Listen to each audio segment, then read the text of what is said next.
عزیز جو آیت کریمہ پڑھی یہ سورہ احزاب کی آیت نمبر 56 ہے، اور اس آیت کریمہ کے ورد کے ساتھ علماء نے لکھا کہ جس کے دل میں حضور کی زیارت کی تڑپ ہو، اور یہ تو ہر مومن کی ایک تڑپ ہے کہ مجھے حضور کا دیدار ہو، تو فرمایا کہ رات کو سوتے ہوئے اس آیت کا ورد کرے، اس کی برکت کے ساتھ میرے حضور کی زیارت اس کو نصیب ہوگی۔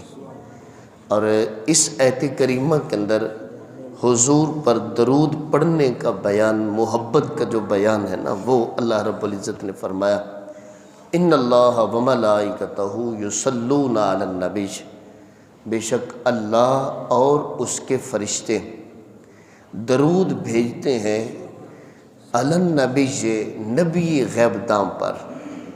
یعنی اللہ رب العزت نے نماز پڑھنے کا ہمیں حکم دیا، لیکن خود نماز نہیں پڑھتا۔ جہاد کرنے کا حکم اللہ نے ہمیں دیا ہے، لیکن خود جہاد کرنے سے پاک ہے۔ زکوٰۃ دینے کا حکم دیا ہے، لیکن خود زکوٰۃ نہیں رب دیتا ہے۔ روزے رکھنے کا حکم دیا، لیکن رب خود روزے نہیں رکھتا ہے۔ لیکن درود و سلام، حضور پر درود پڑھنے والا جو عمل ہے، یہ ایسا مبارک عمل ہے کہ اللہ نے فرمایا کہ میں بھی کرتا ہوں، میرے فرشتے بھی کرتے ہیں۔ اس عمل کے اندر آگے ہمیں حکم دیا ہے یا ایھا الذین آمنوا صلوا علیہ وسلموا تسلیما، اے ایمان والو تم بھی درود بھیجو اور سلام بھیجو۔ جو ہے وہ آگے فرمایا صلو علیہ وسلموا تسلیما، اور ایسے سلام بھیجو جیسے سلام بھیجنے کا حق ہوتا ہے۔ یعنی ایک دو بار پڑھنے کے بعد جو ہے وہ ٹھیک ہے جی حاضری پوری ہوگی، نہیں، بلکہ اتنا بھیجے کہ ہماری زندگیاں ختم ہو جائیں لیکن یہ ختم نہ ہو۔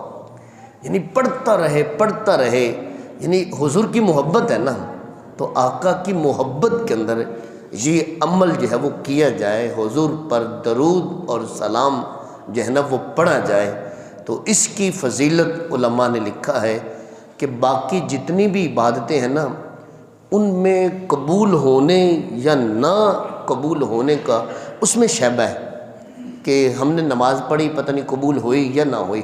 ایک حسن ظن ہے اللہ سب کی نمازوں کو قبول فرمائے۔ زکوٰۃ دی، پتہ نہیں قبول ہوئی یا نہ ہوئی۔ روزہ رکھا، پتہ نہیں قبول ہوا ہے یا نہیں ہوا ہے۔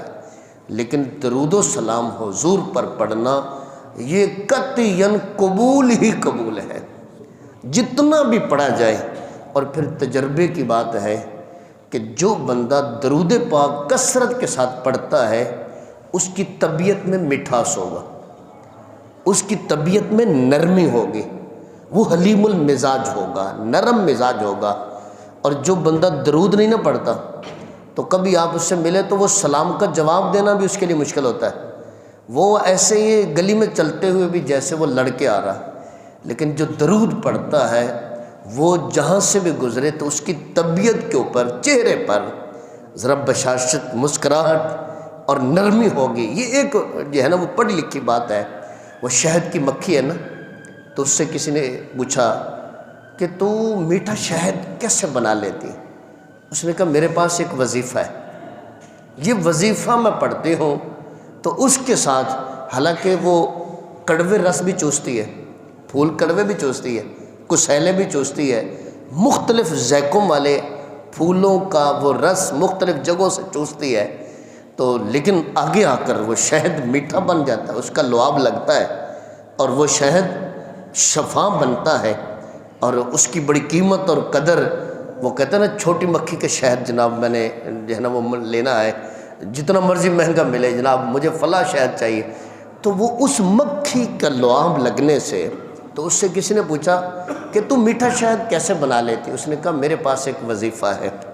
پوچھا کون سا وظیفہ؟ کہا جہاں سے میں پھولوں کا رس چوس کے میں اڑ کے چھتے کے پاس آتی ہوں، رستے میں آتے ہوئے نبی صلی اللہ علیہ وآلہ وسلم حضور پر درود پڑھ لیتے، اور درود ہر ایک کی اپنی محبت ہے نا، ہر چیز پتھر بھی میرے حضور پر درود پڑھتے ہیں، درخت بھی پڑھتے ہیں، تو وہ مکھی بھی پڑھتی ہے، تو اس کے پڑھنے کی برکت دیکھو، اللہ نے اس مکھی کے اندر برکت کتنی رکھی ہے کہ وہ شہد میٹھا ہو جاتا ہے۔ ایسے ہی ہم بھی یہی عرض کرتے ہیں کہ تم نماز بھی پڑھو، روزے بھی رکھو، عمل بھی کرو، ساری باتیں کرو، لیکن درود ساتھ پڑھو گے تو مٹھاس آ جائے گا، نماز کے اندر مٹھاس آئے گا، اس میں لذت آئے گی۔ اور جو ہے نا وہ یہ اصل چیز ہے، درود پاک پڑھنے سے، حضور پر درود پڑھنے سے یہ بندے کو فضیلت ملتی ہے۔ اور پھر یہ بھی ہے کہ درود و سلام پڑھنا حضور کی ذات پر، یہ میرے اللہ کی سنت ہے، یہ رب کی سنت ہے۔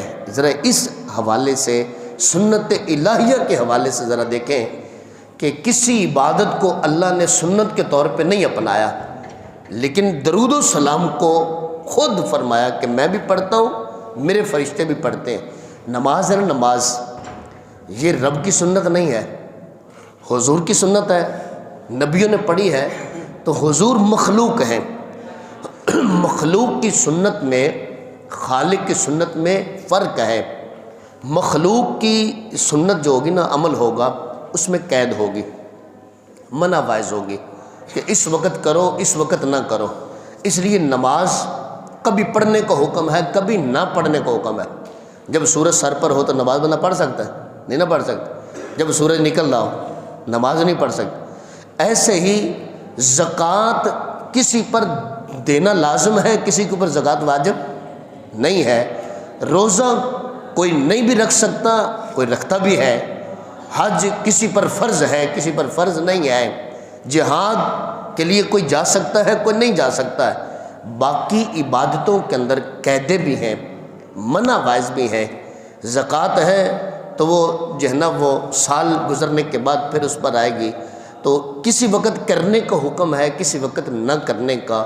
مخلوق چونکہ قیدوں میں ہوتی ہے نا، تو مخلوق کی سنتیں بھی قیدوں میں ہیں کہ اس وقت کرنی ہے، اس وقت نہیں کرنی۔ نماز حالانکہ افضل عبادت ہے، ساری عبادتوں کی جان ہے، لیکن کبھی پڑھنے کا حکم ہے، کبھی نہ پڑھنے کا حکم ہے۔ لیکن درود و سلام چونکہ خالق کی سنت ہے، رب کی سنت ہے، تو جس طرح خالق خود ساری قیدوں سے پاک ہے، اس کی سنت بھی ساری قیدوں سے پاک ہے۔ اس کے اندر بھی کوئی قید نہیں، کوئی منع وائز نہیں کہ درود جناب اس وقت پڑھنا چاہیے، اس وقت نہیں پڑھنا چاہیے، جناب سورج سر پر ہو تو پھر نہ پڑھے، نہیں۔ نماز کے لیے چونکہ مخلوق کی جو سنتیں ہیں اس میں قیدیں ہیں، منع وائز ہیں، روک ہے، ٹوک ہے، اس وقت کرنی، اس وقت نہیں کرنی۔ لیکن درود و سلام حضور پر پڑھنا یہ خالق کی سنت ہے، اس میں کوئی قید نہیں ہے، کوئی منع وائز نہیں کہ جب جی چاہے، جتنا جی چاہے، صبح پڑھے، شام پڑھے، دن کو پڑھے، رات کو پڑھے، کوئی اذان سے پہلے پڑھے، بعد میں پڑھے، جب بھی کوئی پڑھ رہا ہے نماز کے بعد پڑھے، جمعے والے دن پڑھے، جب موقع ملے وہ پڑھے۔ اس کو کسی کو حق نہیں پہنچتا وہ کہے جناب یہ نہ کرو۔ بھئی جب اللہ کی سنت میں قید نہیں ہے تو کوئی اور کون ہوتا ہے؟ کسی کا علم ہے اس قابل کہ وہ اللہ کے سنت پر جو ہے نا وہ قیدیں لگا رہا ہو؟ تو اس لیے اس پر کوئی قید نہیں ہے، کوئی منع وائز نہیں ہے، یہ جتنا بھی پڑھتا جائے۔ بلکہ میرے حضور سے جب پوچھا گیا اس حوالے سے تو حضور نے فرمایا اس کو جتنا زیادہ ہو سکتا ہے اتنا ہی زیادہ پڑھتا جائے۔ تو درود پاک پڑھیں گے تو دل میں محبت آئے گی، مٹھاس آئے گا، ایمان میں لذت آئے گی، ایمان کی حلاوت نصیب ہوگی، اور حضور کا پیار جس کو نصیب ہو جائے تو یقیناً پھر اس سے بڑھ کر تو اور کوئی کرم کہاں ہوگا۔ میرا رب جس پر راضی ہوتا ہے، اللہ جس پر کرم کا دروازہ کھولتا ہے، اس کو اپنے نبی کی محبت کا نور عطا فرما دیتا ہے۔ عشق رسول، محبت رسول اسی شخص کو ملتی ہے جس پر اللہ راضی ہوتا ہے۔ تو حضور کی محبت لینے کے لیے یہ آیت کریمہ کا ورد، آیت نمبر 56 سورہ احزاب پڑھی جائے۔ اللہ حاضری قبول فرمائے۔